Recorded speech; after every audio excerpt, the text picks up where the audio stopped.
The storytelling is basically a legacy of my family. I remember my great-grandmother, Verna Johnston, who's now in spirit world, she made it a point to pass these stories on to her grandchildren, and she even wrote some of them down in book.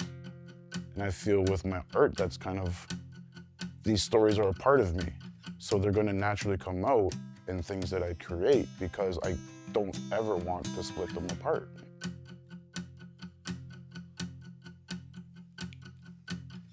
Nene Bojo, wish conseil me gize ne dejnikas, ne ashignik ming ne don jiba.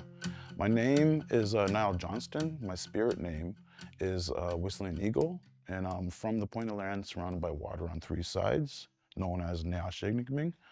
Oni bojo, was an opkin gego na be indigenous cause. Can it be guk shibiga jwat and don't jabag noje and do them, nishna be nini and dao. Nimkaj becong nin da mompi. And getchin and dum, ya mompi we on and guk.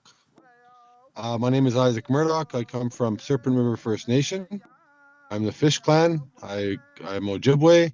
I currently live at Nipki Ajbekong, and I'm very happy to be able to be here to speak with yous. I loved collaborating with Uncle Isaac because he carries that same kind of philosophy in not only art but life as I do. These stories are important. These stories are valid and they're beautiful and they deserve to be put on a level that is top tier. And if we can get to that place, then okay, then we go into what narrative do we want? What images do we want? How do we want to portray these images? Well, I think it was pretty easy to come to the conclusion that Wintertime Stories is that's our indigenous time for academia.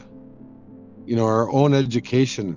Kinamage win. It's our time for our intellectual knowledge systems to be taught and to be shared.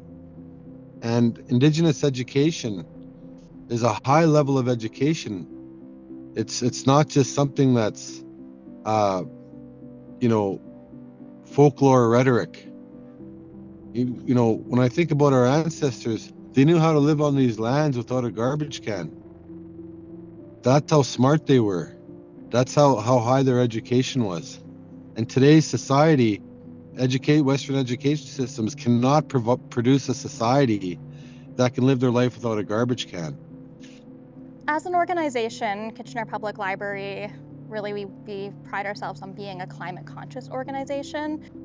Going back to this idea of the library being a net zero build and being a really environmentally conscious build, as a library space, in the design process, we engaged very closely with Six Nations of the Grand River and Mississaugas of the Credit as the traditional rights holders of the land for the design process. So having this piece of work designed by Indigenous artists in the space is so important. But I also want to say too, it is going to be here as a centerpiece and as a piece that reminds us every day that, you know, our work is not done in the design of the build.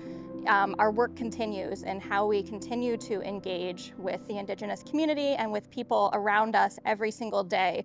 The way that we created the image, you have a focal point, that big old maple leaf that's going to pull people in because we live in this country of Canada and its symbol is a maple leaf. So people are going to identify, be like, they're going to just look and be like, "Ooh, I know that pattern."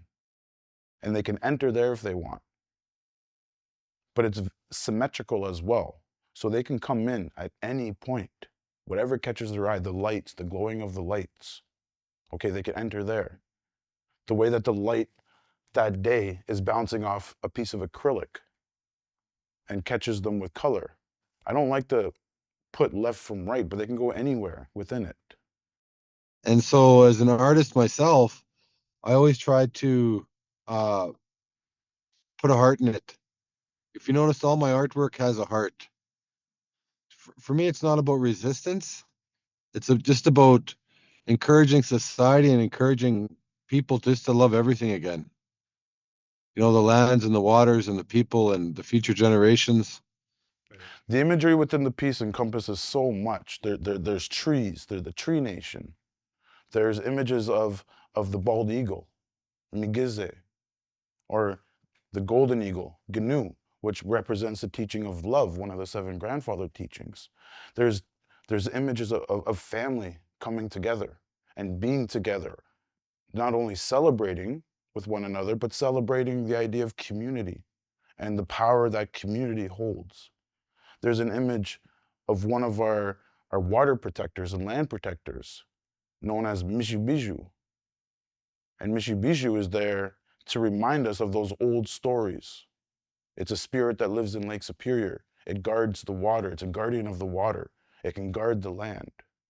There's images on both ends of these big figures with their arm extended out. And you'll see people on that arm. And that, to me, represents the ancestors and coming together to honor the ancestors, which again is honoring community. And along that arm, you'll see these children holding their parents' hands. And what they're doing is they're reaching to the stars. They're reaching back for their traditional stories. They're reaching back for their identity, where they fit in the community. And on each, and if you look really small on each end, you'll see a person and they're offering something out. And when I was drawing that was a tobacco offering. Those images are putting tobacco and giving it to creation. It's a way that we acknowledge creation and give thanks. Rise for the babies and rise for the water and rise for our lands and rise for our daughters.